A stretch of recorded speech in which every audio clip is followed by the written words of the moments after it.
Alright, so if you've been following this channel at all since its, well, inception, you'll know that we kind of like Tera Box, and I think Tera Box is a pretty decent deck. Right now, it's in a good position, right? It's had some pretty strong placements, and it's been around for a while. You know, it kind of faded away after it was kind of created, but it's had its resurgence. It's around, and it's a deck that's honestly not that bad. However, it does kind of need a boost to its life right now. You know, there's not a lot going well for it. It has some pretty decent matchups. I wouldn't say it like has overwhelmingly good matchups.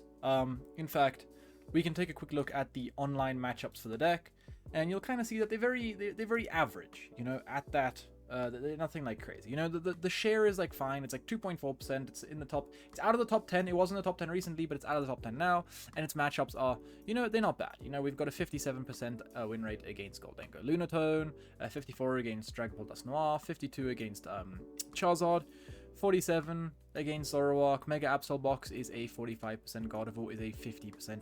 But obviously, there's just not a lot of these games right now. So not a lot of matchup data to go off of. But I think right now, there is one clear thing. It kind of struggles to hit hard. Yeah, I don't know where I was going with that sentence. It kind of struggles to hit hard. And that kind of is a problem because if we take a look at the decks, right? These guys all have a lot of HP, right? Goldengo is a pretty good matchup because we're able to consistently beat Dengo by one-shotting it with, like, Pikachu, right? And Pikachu is going to be the main... I can't believe I'm going to say this, but Pikachu is going to be the main focus of today's video. Because if we take a look at Charizard Pidgeot, right, it sometimes is quite difficult to one-shot them, right? Pikachu just doesn't do enough, right? That's 300 damage. Mega Absol Box, obviously you have your Ogerpon to KO the Absol, but there's just nothing really great to deal with the Kanga if they put the charm on it, right? The charm kind of just breaks us, right? And it's just very difficult. Same as like things like Gardevoir. Maybe Gardevoir, it's a little bit easier, like with the you know, jamming tower, not the jamming tower, sorry, the what is that thing called? The Gravity Mountain, right? But the thing is right now is that we do kind of struggle to hit these high numbers. And I think in the future, it's going to keep being like that. You know, hitting up to like over 300 is just difficult, right? It's not easy for this deck to do. And we have a new card from Mega Dream EX, which lets us do that, right? Light Ball is a new tool card that says the attacks of the Pikachu EX this Pokemon tool is attached to do 50 more damage to opponent's EX, right? To opponent's active Pokemon EX. Let me specify that. And this card is great.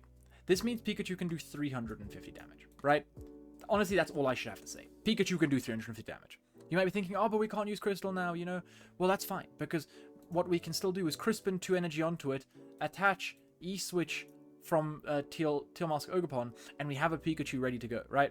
Obviously, this is a buff to things like Joltik Box, but this is also a massive buff for Tera Box, right? We now have a great attacker that doesn't just die, right? We can like, you know, reuse it. We can go again and swing for 700 damage in 2 turns, which is crazy numbers, right? It is insane.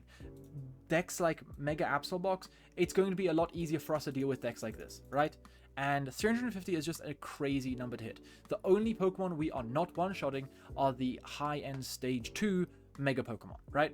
And that's fine. We don't really need to one-shot them, and if we do need to one-shot them, well, now we can with something like a Gravity Mountain. Gravity Mountain plus this new tool card means we're doing 380 damage, and that is one-shotting, I think, every single card in the game, right? So now we have a way to deal with everything, and that is amazing. Honestly, just having Tera Box being able to deal with everything is crazy, right? Having Pikachu EX Terra in the same format as this is going to be busted. And this is, I think, the push that Tera Box needs to be able to finally have a good time at us into like the meta. Because obviously now we can become a lot more streamlined, right? Right now, if we take a quick look at the lists that Tera Box is running, it's not the greatest lists, right? If we take a quick look, it's just, it feels very, it's very all over the place, all right? Okay, this is like a non-traditional one with the Pidgeot, but usually what they'll be doing is some of them are playing Mega Absol, some of them are playing Mega Kangaskhan, some of them are playing Mega Mawile, and it's just all of those things are like, you know, trying to do something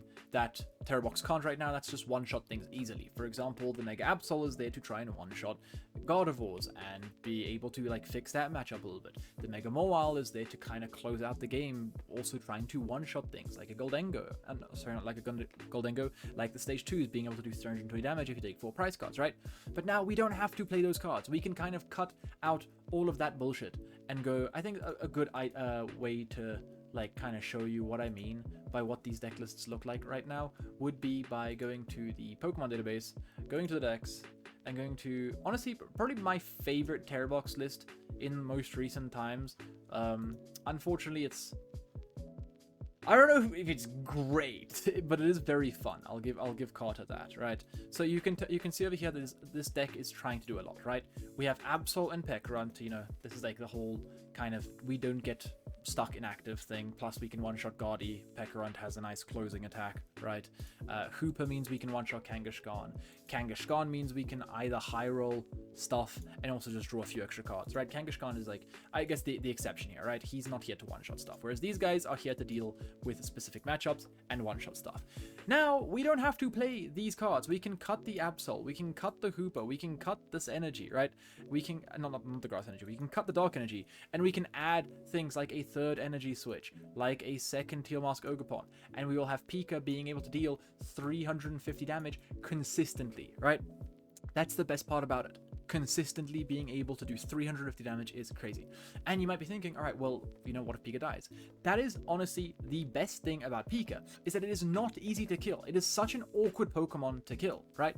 If we take a look at it from, let's say, something like Charizard's perspective, right? If Charizard isn't playing Dusk Noir, right? It's very, or like anything that can poke, it's not easy to kill Pika, right? You can theoretically one-shot it, but you won't be able to one-shot it because of its ability, right? Resolute Heart means if it's on full HP and you do 10 billion damage to it, it'll still survive on 10 HP, right? If it's on full HP, it can't be one-shot, which is great.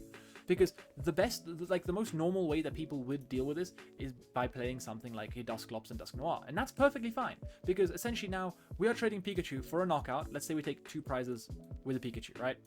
And if they go Dusclops or Dusk Noir, they're giving us 1 extra prize card and then taking 2. We are positively trading 3 prize cards for 2 prize cards, which is very nice, right? And they have to deal with it, right? It's not like Charizard doesn't have to deal with it because, you know, they can gust around it and maybe kill off like some, like our Ogerpons and stuff. If they don't deal with the Pika, it's going to come back again and one-shot them again, right? And obviously against things like Zard, we don't have to always have the, like we can go for Pikachu multiple times. We can go first time, ooh, that's a thick pen. We can go for Pikachu in the beginning with Sparkling Crystal to KO something like a Pidgeot, and then we can go at it again at the end of the game and one-shot something like a Zard, right? And they can't play around this really, right? Obviously, in that matchup, I guess it was a bad example because you can just use Teal Mask Ogerpon to one-shot it, but what I'm saying is, if you're able to set up this Pikachu, let's say you E-switch off of the Teal Mask Ogerpon, and then you Turo up the Teal Mask Ogerpon, leaving only the Pikachu as a 2-prizer in play, they can't deal with that, right? They are guaranteed not taking 2 prize cards that turn. They can take 1. If they're not playing Dusk Noir, they can't take more than 1, right? And a lot of Charizard lists aren't playing Dusk Noir right now. So this is actually a really big buff to the deck. Because a lot of things such as, I think the honestly best example on what matchups this would fix would be the Mega Box, right?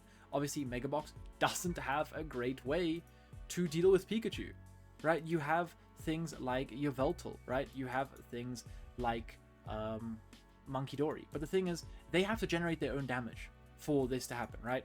And by that, I mean they have to trap stuff in the active, wait a turn, and that whole thing. And usually they have Megas in play. Pikachu can dispatch of these very, very easily now, right?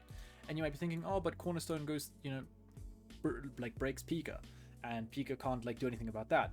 Well, we don't need Pika to do anything about that. We have so many other Pokemon in the deck that can deal with Cornerstone Ogerpon, right? Terrapagos is just, you know, just deals with it itself. So it's not that big of a deal, right? This is a matchup that I think has like been a bit of a thorn in the side of Tera Box, and I think right now it's going to get a lot better because of this 50 plus damage, right?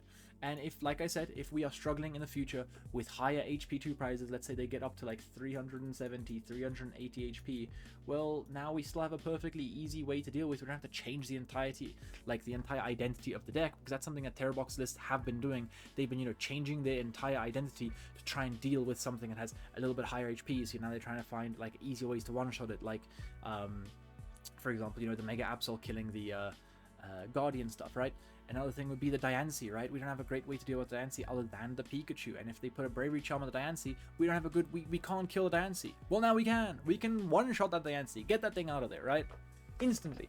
So now we have ways to deal with these Pokemon that used to give us so many problems, right? Mega Kangaskhan 300 HP, that's perfect, right? We can one-shot it. They put a Bravery Charm on it, oh no. We have no good way to deal with that. We don't want to play Jamming Tower because we have Crystal. We won't be playing Jamming Tower because now we have this Pikachu ball thing orb as well, right? So what will we do? We will bump the Lively Stadium with Area 0 and swing for 350.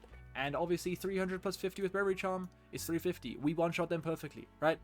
Absol as well. It means we one-shot them with the Bravery Charm. So it's just a really, really great addition to this deck. So I think this is probably one of my favorite cards to come out of the set because shout out Tera Box, right? Anyway, that's about it. Peace.